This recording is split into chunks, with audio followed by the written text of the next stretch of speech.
On en vient à présent à l'actualité au Sénégal, où des dissensions apparaissent entre les deux têtes de l'exécutif. Arrivés au pouvoir sur un même programme de rupture radicale, le président Bassirou Diomaye Faye et son premier ministre Ousmane Sonko, jusque-là inséparables, sont aujourd'hui ouvertement en désaccord. C'est Ousmane Sonko lui-même, autrefois leader et visage politique du duo, qui a porté leurs différends sur la place publique. C'était lors d'un meeting à Dakar il y a 10 jours. Écoutez. Ceux qui appellent au pardon sont ceux qui nous combattaient hier. Ils tentent d'isoler le président Bassirou Diomaye Faye, lui disant que je suis violent. Ce ne sont pas des alliés loyaux. Un allié loyal ne chercherait pas à me séparer de Diomaye. Ziad Limam, si la situation intrigue, c'est que Bassirou Diomaye Faye était perçu comme l'homme de Sonko, l'actuel Premier ministre n'ayant pas pu se présenter à l'élection présidentielle pour cause d'inéligibilité. Oui, c'est une histoire assez intéressante à suivre politiquement. C'est-à-dire le numéro 1 est devenu numéro 2, le numéro 2 est devenu numéro 1, parce que Bassirou Diomaye Faye avait un rôle très important au PASTEF. C'était un peu le théoricien, c'était j'allais dire j'ose pas dire la tête pensante. Oui, l'intellectuel, la tête pensante, le programmateur, etc. Et il était le numéro 2 du parti et le numéro 2 d'Ousmane Sonko. L'homme de l'ombre aussi, pendant longtemps. Oui, en tout cas, ils étaient très proches. Oui. Il y avait beaucoup de fraternité, très proches. Ce qui se passe, c'est que donc les rôles sont inversés, ce qui n'est jamais simple, que Diomaye Faye est président de la République, et président de la République avec une constitution présidentielle, c'est-à-dire c'est une constitution qui lui attribue des pouvoirs, mais Ousmane Sonko, c'est aussi le populaire, c'est lui qui, quand il fait son meeting, il a des milliers de personnes qui viennent, c'est lui, excusez-moi le terme, l'idole des jeunes, c'est lui qui fixe le tempo politique, et ils ont progressivement des désaccords, mais qui ne sont pas de façade.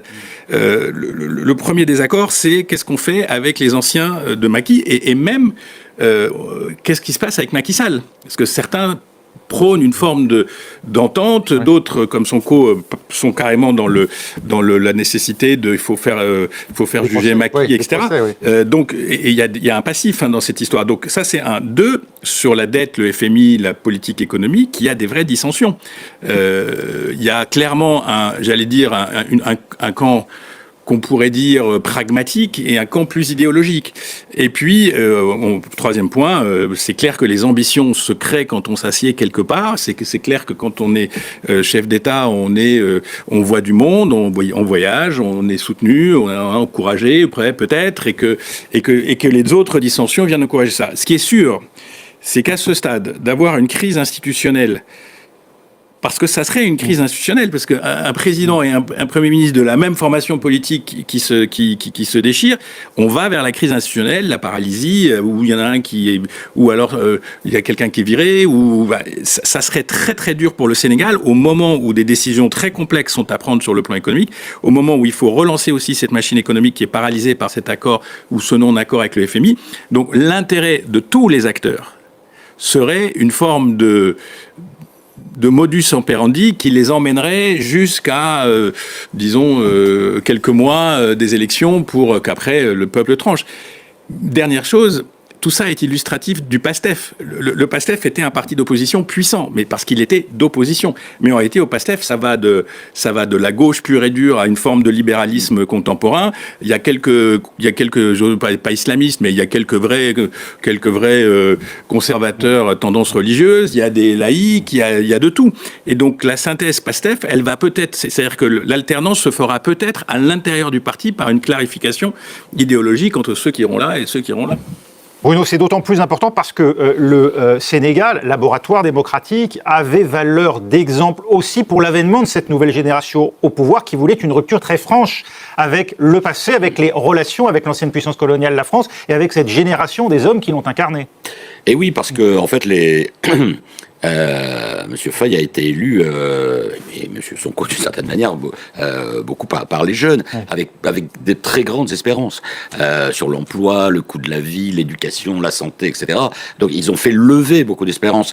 chez la jeune génération. Bon, le président Faye, lui, non, il est confronté aussi aux réalités. Sonko, lui, il continue à avoir une très grande influence auprès du PASTEF. Et puis on l'a entendu, là, il est quand même plus radical que Faye. Et puis il y a la dure réalité, cette dette dont une partie, même le FMI l'a reconnu, était cachée sous Macky Sall, elle est gigantesque. C'est un peu le cas de la Grèce finalement, le FMI réalise, qu'il y a une dette cachée. 132% du PIB, c'est énorme, c'est la plus, en proportion, c'est la dette la plus importante en Afrique, et il faut trouver un accord avec le FMI, et là, il y a des divergences sur est-ce qu'on passe par les fourches codines du FMI, ou est-ce qu'on s'y oppose, ou est-ce qu'on trouve un compromis. Donc ça, c'est aussi très important. Donc il y a à la fois, potentiellement, effectivement, comme disait Ziad, une crise politique, et puis les couples. Alors les circonstances étaient radicalement différentes, mais c'est pas une première que des deux personnalités très proches. On pense à Chirac, elle a dit, à un moment je te cède ma place, tu y vas, mais tu me rends la place dans 2 ans. Bon, en général, ça se passe jamais comme ça. Sauf Poutine-Medvedev. Comment? Sauf Poutine-Medvedev. Mais il y avait des risques. Il y avait des risques. Voilà, on savait qui était le chef. Et puis à un moment, ça a été tendu quand même. Donc, il y a cette lutte pour le leadership. L'horizon, effectivement, c'est 2029, l'élection présidentielle, mais il y a aussi, il y a une crise politique qui est doublée aussi, d'une situation économico-sociale quand même préoccupante. En fait, il n'y a pas d'autre solution, c'est dur à dire, qu'un deal avec le Fonds monétaire. Parce qu'en fait, c'est ça qui conditionne tout. C'est ça qui conditionne les prêts des autres instances multilatérales, c'est ça qui conditionne les prêts privés éventuellement, et de toute façon, il est clair qu'il y a besoin de restructurer, c'est le mot qui fait peur, il y a besoin de restructurer cette dette puisqu'elle devient intenable. Ça, c'est vraiment un point important et c'est là où ça devient très politique, c'est que dans la ligne de ce qu'il faut couper, il y a des choses qui sont socialement infaisables. C'est les subventions sur le carburant, les subventions sur l'énergie, ça, c'est l'explosion sociale. Et puis juste un petit point avant de finir, c'est qu'en 2026, il y a les Jeux Olympiques de la jeunesse à Dakar, en octobre-novembre. Ce qui serait une occasion aussi de uplifter un peu l'ambiance en accueillant le monde entier. Ce serait les premiers Jeux Olympiques, événements olympiques en Afrique. Donc là aussi, on voit qu'il va falloir passer ces conflits personnels pour aller vers quelque chose de relativement stable. Et là où ça s'incarne aussi dans des personnes, c'est que rassurer les bailleurs, et notamment le FMI, ça veut dire peut-être s'appuyer aussi sur des figures de l'ancien régime, entre guillemets. On parle d'Aminata Touré, notamment, la conseillère de Bassirou Diomaye Faye, si j'ai bien compris, ancienne première ministre. Une des causes de la crispation actuelle entre les deux hommes. C'est que Faye a décidé de nommer Aminata Touré, donc ancienne ministre de la Justice, ancienne première ministre, tête de la coalition présidentielle. De la coalition, et du côté du PASTEF et donc de chez Sonko, on a dit non, c'est quoi cette opposante de dernière minute, et puis le PASTEF est la principale composante de la coalition, donc le président n'avait pas à prendre cette décision. Enfin voilà, donc il y a cette crispation là autour aussi d'une personnalité qui est vue par les uns comme s'étant rapproché de l'opposition, et par les autres comme incarnant l'ère Macky Sall, dont elle a été chef du gouvernement.